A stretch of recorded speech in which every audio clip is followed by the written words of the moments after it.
Hi, everyone. Welcome back to another episode of What They Don't Say with Shannon and Lauren. Today, we have part two of our episode with the CEO of Callisto, Tracy DeTomasi.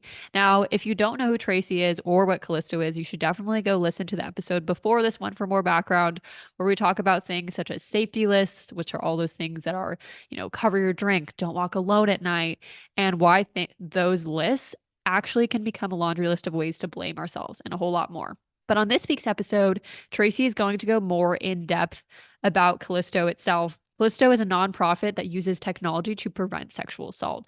Callisto has a vault that's able to match survivors with other survivors who have been assaulted by the same person using key identifiers. Callisto is one of those things that I wish I knew existed when I was in college, and especially like before I was going through my court case and even during the court case. As survivors and as advocates, it's really important that we know what resources are available. That way, when we're talking to our friends about this or we're talking about sexual assault in general, we have those resources to give to the public to kind of have a toolkit, if you will, of things to support survivors and to prevent sexual assault. So it's not only you're talking about it, but you have resources to help prevent it. And you can give that to others. Like I mentioned, this episode literally picks up right where last episode left off. So if it doesn't make sense, I highly recommend that you go back and listen to that. I love you all so much, and I hope that you enjoy this episode. Let's get into it.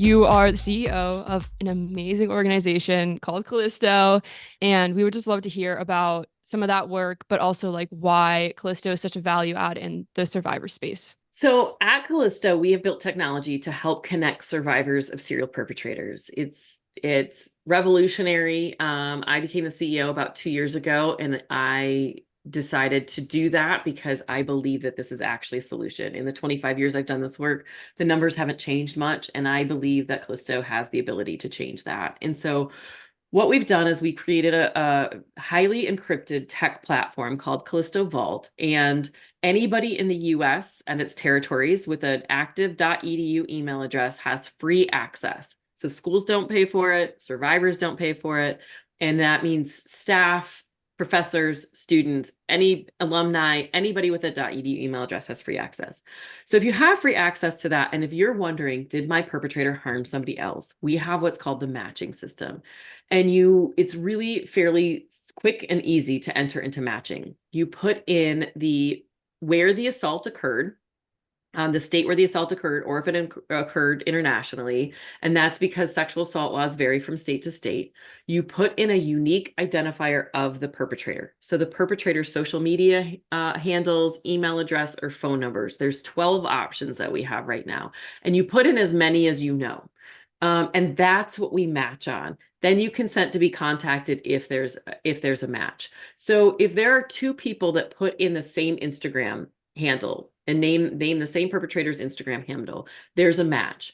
It's not a dating app. You're not going to get notified right away that there is a match. We get notified, but because of the high level of encryption that we have, we do not see the survivor's name or the perpetrator's name. And so it protects against defamation in that way. And it also protects the survivor and the named perpetrator from false accusations or anything like that. So once there's a match, we then assign that case to a legal options counselor who is a legal advocate who has been trained on trauma-informed care and sexual assault and understands the options for survivors. That legal options counselor will reach out to both of the survivors or all of the survivors individually. And if the survivor wants to connect with them, we make sure that the survivor is in control in the entire process. They can respond and set up a meeting, and then they tell their experience for the first time, and they get advice. So what is the criminal level of sexual assault in their state? What does it mean to have criminal sexual assault versus a civil charge? What is a Title IX process like? Are you eligible for Title IX? Any of the questions that the survivor might have, also with connecting them with resources. Then if the survivors agree and consent to this and they understand the risks of connecting, the legal options counselors will work on connecting the survivors to each other. And so they can pursue healing or justice, whatever that means for them. We do not investigate the sexual assaults. We do not represent, the legal options counselors are not representing the survivors in court.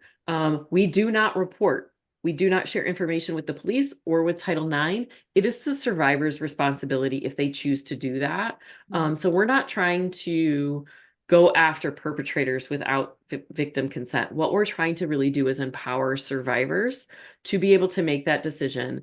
In the past, if we look at the Me Too movement and how some of these high profile perpetrators were held accountable, it was because there were multiple survivors who came forward. If you look at the case of Larry Nassar, who was the USA gymnastics coach or doctor who assaulted over 100 women and girls, he was reported in 96, in 2001, in 2002, in 2003. He was reported to Title IX. He was reported to police. He was reported to coaches. People knew. And nobody did anything, and the systems failed him. So there were people that tried to do stuff in those systems, but the systems really failed.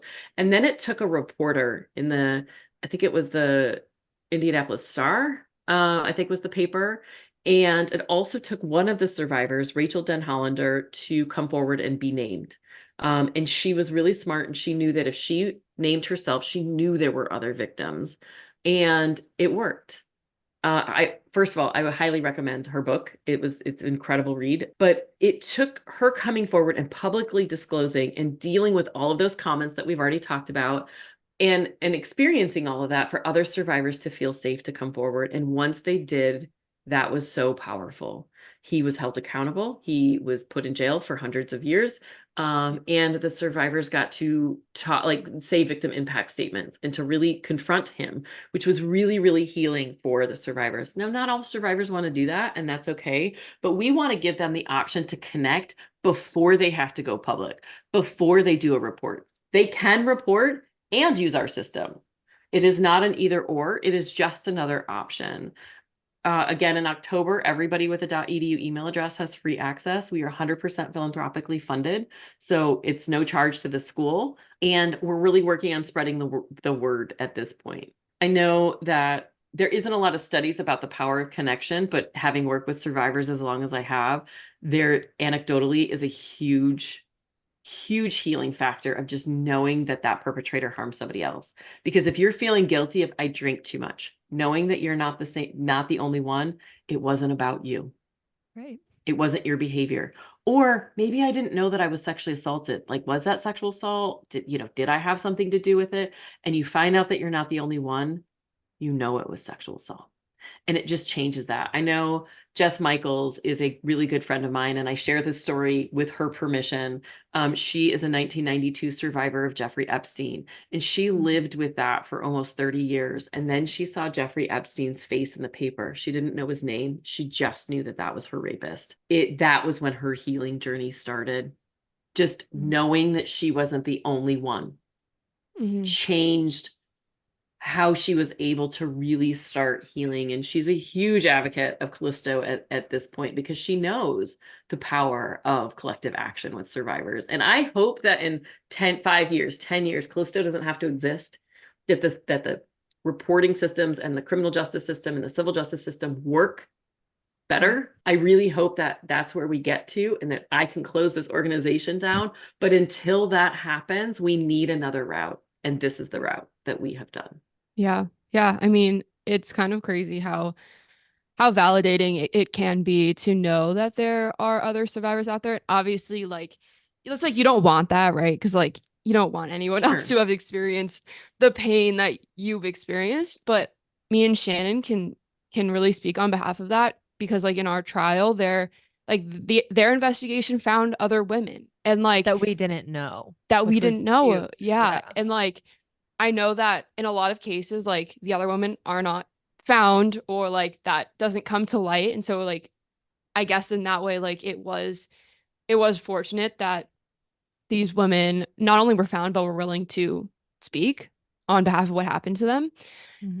But just like one of the women had the same fucking story as me, like the same exact story. And like, after hearing that, it was like, oh wow, like, yeah, like this is really real, and like this is what I experienced, and like that was fucked up, like that should never have happened, like this whole thing is messed up. But like it was so validating, and like it really actually did help me take a step forward in like my healing process that I think would have taken me a lot more time to get to if I hadn't had that. And so with an organization like Callisto, being able to find that before you even start, or like before you decide to report, or like whatever it may be, I think that could feel really less isolating too. And like I couldn't imagine going through a process like this like completely alone, and just like thinking that like I am the only one, like there's no one else out there that was raped by this perpetrator, like I don't know if I can do this by myself.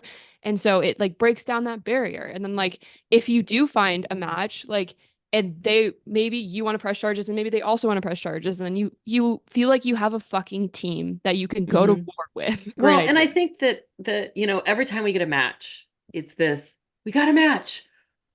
Got a match. Because we know what that means. But we also know that we're giving survivors hope when that happens, because 90% of sexual assaults on college campuses are committed by serial perpetrators who on average offend 6 times while in college. So if we can identify that survivor or that perpetrator after 2 offenses, after offending 2 people versus 6, we're going to reduce college sexual assault by 59%. And that's the impact that I think Callisto can have. But not only that, again, it's about the survivors and the healing that they have. So, the first 5 years of what we're going to do is really going to focus on the survivor. And then we're going to be able to get to those systems and to those holding those perpetrators accountable, because our systems take forever to hold perpetrators accountable if they do. But so that's why we're starting with the survivors, making sure that they are in the driver's seat of all of this. Just what I said at the beginning, if we hold those perpetrators accountable, that's prevention. And so we are intervention and prevention all at the same time. So one of the questions that we get often is that does the perpetrator have to go to the same school? And absolutely not. You can name anybody. And we also get about false accusations. What about false accusations? Every part of our process is confidential until the survivors connect. We can't guarantee confidentiality. We ask them to agree, but we can't guarantee that. So we do not report to police. We do not report to Title IX. So there's no defamation and there's no false accusations, because it's not going anywhere. It's only being talked about in confident. Either it's in our encrypted platform that we cannot pull the information out of, or it's with a confidential source that you're talking to and getting advice, who cannot share that information. And I also want to say that, we talk about men being falsely accused. And I think that there's more of a push about, well, what about false accusations? And we're worried about men, and we're worried about boys, and we're worried about all this stuff. But men on college campuses are more likely to be sexually assaulted than they are to be falsely accused of sexual assault. And so the people who are worried about false accusations are typically not worried about men being sexually assaulted. And that's the other thing about Callisto and Callisto Vault. We know that anybody can be a victim of sexual assault. We know that any gender, any age, any race, ethnicity, we know that it happens more to people of color. We know it happens more in the LGBTQ community, and we know that it happens more to people with disabilities, but it can happen to anybody. And men on college campuses in particular don't often have resources. Title IX is often in the women's departments, or the counseling centers are geared toward women, or the sexual assault resources are geared towards women. And men don't see themselves in that. And nobody's talked about what it is like to be victimized by men, especially if it's a female perpetrator. Although most perpetration happens with, even of men, is caused by other men. So if they've got a coach, if they've got a hazing incident that is sexual in nature, they're not even identifying that as sexual assault. And so this is a great resource for men, because I don't think that we understand the full scope of sexual assault to men, especially having worked with boys for a huge part of my career. I really don't think that we understand the full scope of that, because they're not reporting and they're not sharing. And I think at this point, women are sharing more and more and more, and men are not. Right. Because there's like a space has been built for women to start sharing their stories. And I don't think that has been created for men. I think the other thing about Callisto is, in a time of your life where you feel so fucking powerless, this kind of gives you a sense of power and authority over your decision-making processes and like what you want to do. And I think that can also just be really vital to healing as well. Yeah. I mean, we've talked to survivors that we know entered into matching, whether or not they've matched or not, I'm not sure. Cause again, we don't have that information, but, we've talked to survivors who just the process of entering into matching, especially if the system failed them and they did report, they were like, I thought after I didn't get justice in the system, that was it. That was my only option. And they feel hope again, whether or not they match. They just know that there is somebody that believes them, that they might not be the only one, and that this whole organization exists. Right. And this whole tech platform was built and money was spent and people are donating money to this because they believe that enough people can benefit from this. And that's hope for survivors. Fucking love Callisto. I love that you love Callisto. Yeah.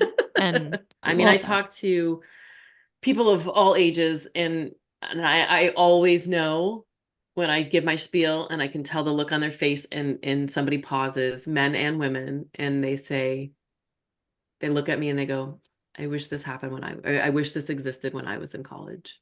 And that's all they have to say. And people should talk about it. Like if you're listening to this, you should check it out. You should look at the episode description, click on the link, check out what Callisto is all about, but tell other people about this because like Tracy had mentioned, you have no idea. It's not a matter of really when, it's more if, and that's unfortunate. But think about what sort of empowerment you could be giving somebody else if you're educating them about Callisto. Yeah, and we have a free online toolkit to spread the word. So you can print posters and flyers, and there's resolutions for student government, and there's PowerPoint presentations to be able to talk about this and include us on your website and your resources for survivors. Survivors that have .edu email addresses, contact us. I would love to be on other podcasts. Like I was so excited that you invited me to be on this podcast because we want to spread the word, And so if your listeners have a .edu, go create an account. Even if you haven't been assaulted, go create that account, because if you lose your .edu, then you're not going to have access. Once you get access, you don't we encourage you not to continue to use your .edu. That's only to get access. And then you'll have a username that you can go and you can use whenever. We will expand eventually beyond academia, but it takes a while to fundraise for all of that. But spreading the word is important because not every college student wants to talk to a Gen Xer about sexual assault, but they're going to talk to their peers. And a couple years ago, we had a survivor that said, I believe that at least one person in every friend group on a college campus needs to know about Callisto. And we fully believe that's the case. And it's hard to share about sexual assault resources. Nobody wants to follow our Instagram page because they don't want heavy stuff coming up. They want kittens and puppies and viral dances. They don't want information about sexual assault on their feed. So it's hard to spread the word about this. And so we do rely on folks like you and your listeners to do that. And we encourage everybody to do that. And if you need help, we've got Callisto Ambassador Program. So that's volunteers who are students to spread the word on your campus. We will help you do that. We will train you on doing that. If you run or are involved in a local rape crisis center, we want to talk to you. If you're a SANE nurse, we want to talk to you. We want to talk to people who are really interested in this and who can help us spread the word, because that's really, really important. As we know, colleges like to pretend like rape is not a thing. It doesn't exist. It's not a problem. So kind of from like the campus perspective, what is some pushback or like challenges that you've experienced with like trying to get Callisto more into these college campuses? Yeah, it's been all across the board. So, a lot of times we work with students because we believe in the power of students and they push it forward.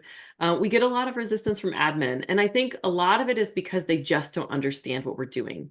And so rather than embracing change, they are like, nope, we're not going to deal with that. So a lot of times administration doesn't want their students to have access or doesn't want their students to promote this resource, where in my opinion, we're just like a rape crisis center. We are a third-party nonprofit that is helping survivors, and we are another resource. We are not taking over Title IX.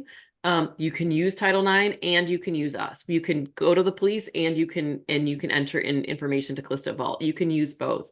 I think that a lot of schools don't believe they have a problem with serial perpetration on their campus, which is false. Every campus does. I think that unfortunately there's a lot of myths that people don't think about. They hear, oh, sexual assault numbers are increasing, and they think that there's more sexual assault happening, which is not true. We want reported sexual assaults to go up because it is the most underreported crime. So until the survey data matches the criminal data, it's a reporting issue, it's not a crime issue. And so we want those numbers to go up. And if I had kids that I was sending off to college, which I don't, but if I did, and they had 0 sexual assaults on their campus, I would say that is not a safe school. Because that means they're not reporting and they're not taking those reports seriously and they're covering up stuff. We know that Larry Nassar was covered up. Liberty University just got the biggest Title IX settlement in history of 14 point some million dollars because they covered it up. And their whole thing was, we are the safest campus in the US. But they weren't. They were just making it look like they were the safest campus. And so a lot of schools are worried about the PR issue of us uncovering serial perpetrators on their campus and what does that mean for safety and what does that mean for enrollment numbers. But we are here to say that that lets them deal with it. That gets them off of their campus, because the people on the campus, you know who the issues are, you know who the problem professors are, you know who the problem fraternities are, you know who, you know, so many people, these perpetrators are walking around in plain sight.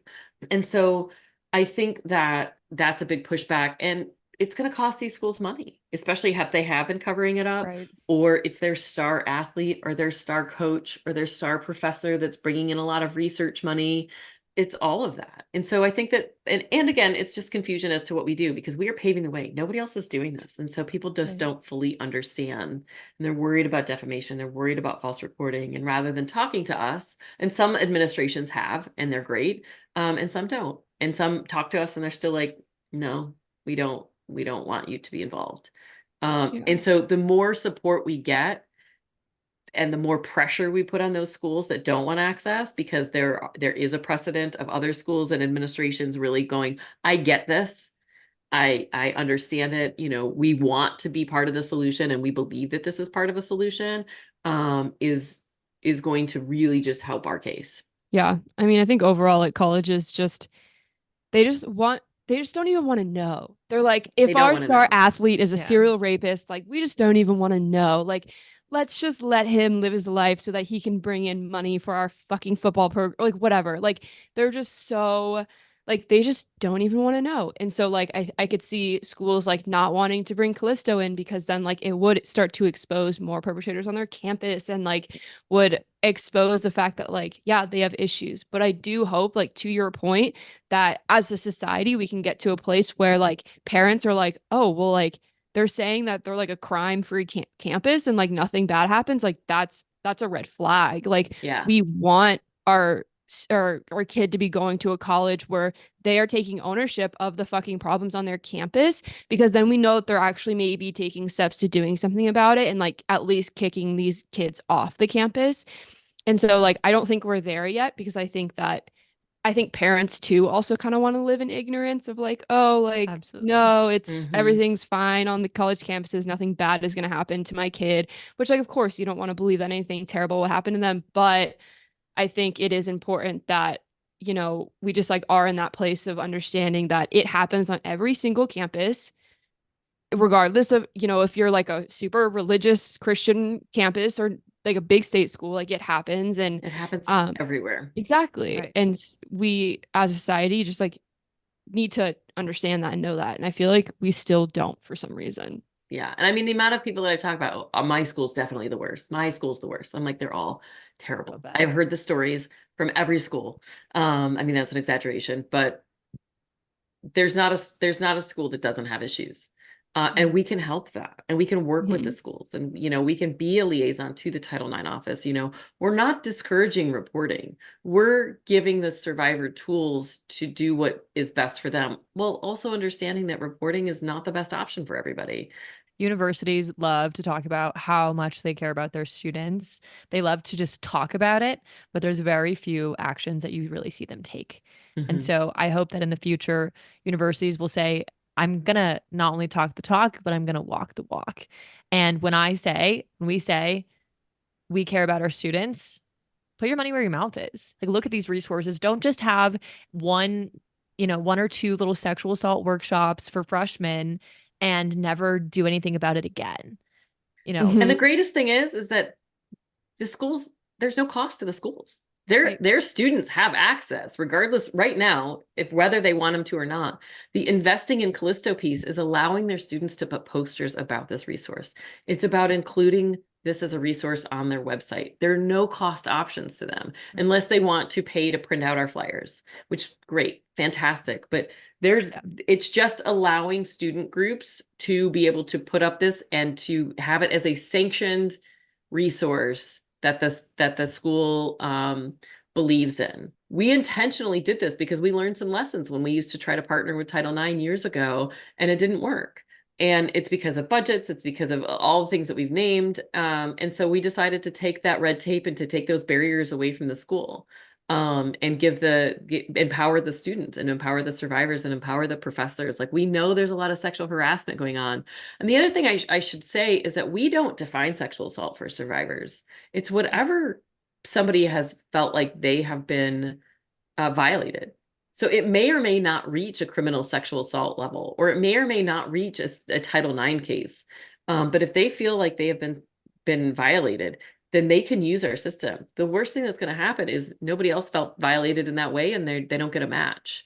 And just because they don't get a match also doesn't mean that that perpetrator hasn't assaulted somebody else too.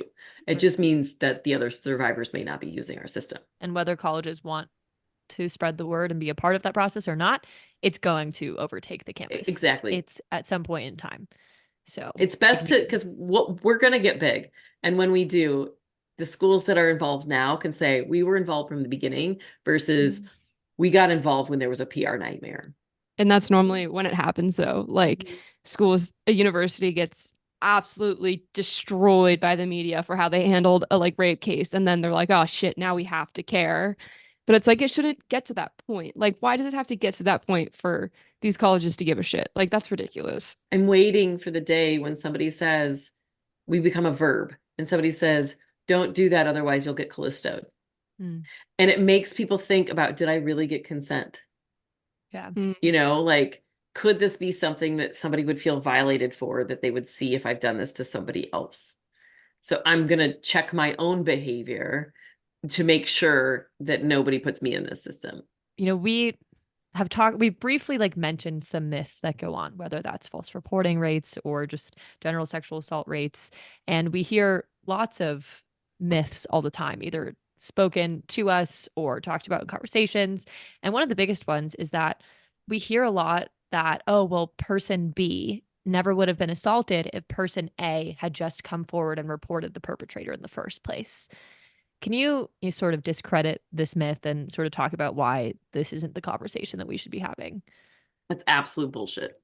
Period. Just period. Start there. And why it's bullshit is because it is not the responsibility of the survivors to hold perpetrators accountable. It is the responsibility of the systems, and it is the responsibility of the perpetrator. And so often survivors have come forward and it hasn't done shit. Yep. There were so many people that reported Harvey Weinstein. There were so many people that reported Bill Cosby. There were so many people that reported Larry Nassar. There were so many people that have reported so many perpetrators and were not believed and didn't prevent multiple victims.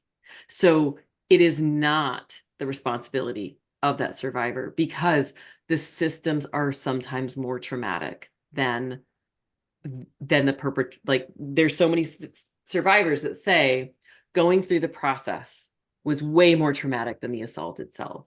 And, the statistics out there of that, out of 1,000 sexual assaults, 310 are reported to police. And only 25 of those will be incarcerated.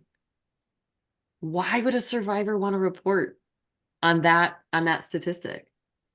There's no benefit of them. You think about Chanel Miller, who was raped or was sexually assaulted by Brock Turner. She went through if you read her book, also a very good book, she went through 2 years of impacting her life in the criminal justice system for him to get 6 months and then out by 3. Was that worth it? Was that worth the 2 years that her life got put on pause for it? And so it is never the responsibility of the survivor to find another survivor to prevent that. And I know a lot of survivors will say, I want to make sure the perpetrator is held accountable so he or she doesn't offend somebody else. And that is noble. And that is, we are willing to help other people so often than we're helping ourselves, but it is not the responsibility of the first survivor to do that, because so many have. Right. So many have. The amount of survivors that I've talked to, including these high profile perpetrators, because I've talked to victims of all of the high profile, or well, not all, but a lot of the high profile perpetrators. And they say, the first thing somebody says, well, why didn't you tell anybody? I did tell somebody. I told a lot of people. And I was treated worse, and I was hushed, and I lost my career, and I got put under an NDA that I couldn't get out of, and it impacted my mental health, and I was threatened, and I was followed, and like all of these things. So people have told. So until the system gets better, and the system is actually holding perpetrators accountable in the way that it should, and it's not traumatizing to the survivor, that might be when we can say that. We are so far off of that. That's not going to happen in my lifetime. Yeah. Yeah. And until then. And until then, it is not. If you are a survivor who did not report, and then you found out that the perpetrator assaulted somebody else, the only person's responsibility that is that perpetrator. Period. Do not have guilt for that. That is not your responsibility. And you could not have prevented that. The only person that could have prevented that is the perpetrator. So well said. Amen. Yeah. Amen. Snaps for that. Also, I would just like to say that, yes, perpetrators need to be held accountable, call to that, but also call to action for all the people in the justice system who have mishandled sexual assault cases. So often judges and lawyers don't know about trauma. They don't understand that fighting isn't an option. And our laws, again, said that you had to fight. And they don't understand why survivors say one thing and then will take that back. Well, there's a fear there. There's probably threatening behavior. It doesn't mean that that person's not guilty. Look at Harvey Weinstein. He got found guilty. And then on a technicality, because too many survivors told their story to put him into jail, because we couldn't believe just one, there was a mistrial. It doesn't mean that he was not guilty. The same with Bill Cosby. He is out, not because he's not guilty, because he actually acknowledged he was guilty and did a plea deal back in the day that should have never even been counted in this, and got released on a technicality where he couldn't be tried twice. Not that he wasn't guilty. And so we need to educate judges, we need to educate lawyers, we need to educate police officers. And I've done a lot of that work about how to be trauma informed and how does trauma work. And the more those systems understand trauma, the more it changes their job for the better. And the more they can see these things, and the more they can see how we do need to include serial perpetration, and we do need to include this patterned evidence in Title IX cases and in criminal cases, because it's not just one event. And because it is so hard for evidence to prove the he said, she said, when now we can make it we said, and you can see that pattern evidence of what Harvey Weinstein did and how it was a cycle for him. And you can't always see that pattern or that cycle if you're not looking at all of them, when they're all exactly the same story, and they didn't say it at the same time, and they didn't even know each other. It's so important that these people are educated on this. These people whose, like whether or not a perpetrator goes to jail is in the hands of a judge, a jury, attorneys, how well they perform, all of that. And saying like, oh, well, we just didn't really understand the fight or flight. Like, that's not an excuse anymore. Like, we have Google, we have all of these incredible resources. And, people like you are doing your part to try to reach out to these people in power and educate them. But you also need the people in the power to reach out to resources like you, not just you going up to them. They need to level themselves and know that this is going to make the process better for everyone. And instead of just doing things the same way we have over and over and over again, like, look around, shit's changing and you need to change with it. Yep. It's about taking that step to educate yourself in order to be a part of that change. And we have to admit that we were wrong. I mean, Yeah. there was stuff that I believed 20 years ago when I started this that I'm like, oh, ooh, I said some really terrible shit. That was really victim blaming. That wasn't appropriate. But I've evolved and I understand that. And I've apologized for it. And I've, if I know about it, I've apologized when I can. But I do better because things are also evolving. What we thought was appropriate at one point is no longer appropriate. And we have to keep up with the times. One great example of culture shifting is the Christmas song, Baby It's Cold Outside. Oh yeah. Listen to those lyrics. They're I'm super like, date rapey, right? Yeah. I've Yeah. been saying they were date rapey since like 2008, probably. And then it caught on and then it got to be a trend. And then especially like in, Me Too, people started to see that. And then I actually learned, if you think back when that song was written, which was, I think was like 1940s or something like that, that song is actually about female sexual empowerment. Because Oh. back in the day, women could not actually say they wanted sex or like sex or do any of that. So in order to say they wanted to have sex, they actually had to pretend that it was rape. Mm. And so it was like, oh, what's in my drink was like hint, hint, key for, okay, well, if I can blame you for this, then people won't call me a slut. My gosh. Mm. And so that was how they could get Wild. away with it. So it's like you think about that, and it was like they had to pretend they were being raped in order to have agency over their own bodies to enjoy sex. But now we have more and more, not all bodily autonomy, because Yeah. I live in Tennessee. We don't have all bodily autonomy over ourselves, but there is more and more sex positivity and there is more understanding of all of that. And women can express themselves more and men can express themselves and men can say no to sex too. They don't have to be these sexual beings. And the more we talk about that, the more we can just have conversations about it rather than doing this tongue in cheek. We got to say this, we got to play hard to get. Women had to play hard to get. Otherwise, they were too easy. They were too loose. They were too whatever word we're going to say to them. And so they had to play hard to get. Mm-hmm. And now we don't have to, and we shouldn't. And I tell men all the time, if a woman's playing hard to get, don't chase after her. Just find somebody else. Yeah. Just let her go. It's not worth it. I have like a little story to end on, and it made me happy, so I wanted to share it. Well, Shannon will get this because she knows my dad, but my dad is like, I love him. He's a great person, but him and I clash a lot. Like we get into a lot of arguments. We're very politically different. Like he's very conservative, like he's a wealthy white man, whatever. But I love him. He's a great guy. But we get into a lot of arguments and it's very hard to like convince him of anything. Like he's very like these are my opinions and these are my ways and I like don't want to learn anything else. Like don't try to teach me about climate change. Like fuck you.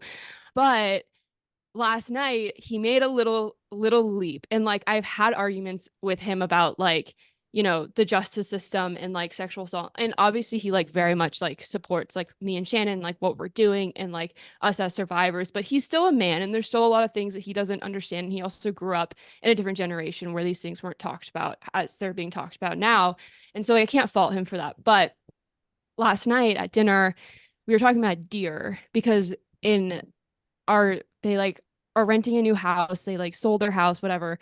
And the place that they're renting the house is like there's deer everywhere. And if you like get near them like accidentally, they'll just freeze. Like that's their response to things. Like deer in a headlight, they will just like freeze. Like they don't like sometimes they'll run away, like whatever. But like that is their like trauma response, I would say. Like one of their trauma responses, like they fight, flight, or they just like freeze and they oftentimes freeze. And so we were talking about how like, oh, like why do deer freeze? Like why do they just freeze? And I was like, oh, like I don't know, like that's kind of like a trauma response of like a lot of different animals. Like bunnies, like they'll do the same thing. Like my brother's girlfriend was like, oh, like I just like I don't really understand that. Like humans don't do that. And it's not like her fault for not knowing that. Like, this is education. But my dad goes, oh, well, like actually it's very common trauma response for humans to freeze. And I was like, yes. Way to go, Dad. He Gets gets your it. dad. Like, I was like, it was such a stupid like little moment, but I was like, oh my God, like he just said something that so many people cannot come to terms with for some reason. And that made me happy and I really wanted to share it. I love that. I love that. I actually just went to a training and there's more stuff about polyvagal theory, which I am not an expert on, but rather than fight, flight, freeze, and fawn or appease, being all the same options, they're actually kind of more tiered, where Mhm. fight is when you don't feel like you're going to die. When you feel like you're going to die is when you get into the freeze or flee, like the flight and freeze, because you can't do anything else. Your body is so overwhelmed and you think you're going to die. And so that's when you freeze. And so fight is no longer an option. And for women, that kicks in quicker because of biology, like not biology in our brains, but biology of like, we can't fight bigger men than us. Right. And it's about conditioning, of what we conditioned, of what we think we can do and what we don't think we can do. And the same with men. So men think they can fight more than we can. But yeah, it's this fascinating thing. But good on dad. I know. It's That's like a really big. little, it's baby step, but like, I don't know. It was good. Baby steps are good, like my dad is similar to yours, and he's had to deal with me being his daughter. And there are some things that we clash on for sure. And then there's things like he'll ask me, he's like, but that doesn't make sense. And we'll sit down, we'll talk about it. And he's like, I'm like, Dad, I've done this a lot. Okay, well, you must be right, but it doesn't make sense. So Like, well, you don't have to fully understand it to agree with me. It's yeah, okay. yeah. Well, thank you so much, Tracy, for being here. You're so awesome. You're so knowledgeable. I love what Callisto is doing. This is the perfect sort of marriage between like technology and social issues coming together. And we're obsessed with Callisto. Yeah. Well, thank you. And thank you for taking the Thank you. time to be with us today and No, just and have a again, chat. thank you. Thank you for sharing your stories and your experiences and inspiring and teaching others. It's not everybody can or should be a survivor that advocates in this way, but the fact that you two are and do it so well is really impressive. And it gives me hope of the next generation can do even better than what I've been able to do. And so thank you for giving me this platform. We're happy to have you. Thank you so much to everybody who listened today. We love you all so much. We hope you have a great rest of your week. We'll catch you on the flip side and cheers. Cheers, everyone. Cheers, everyone.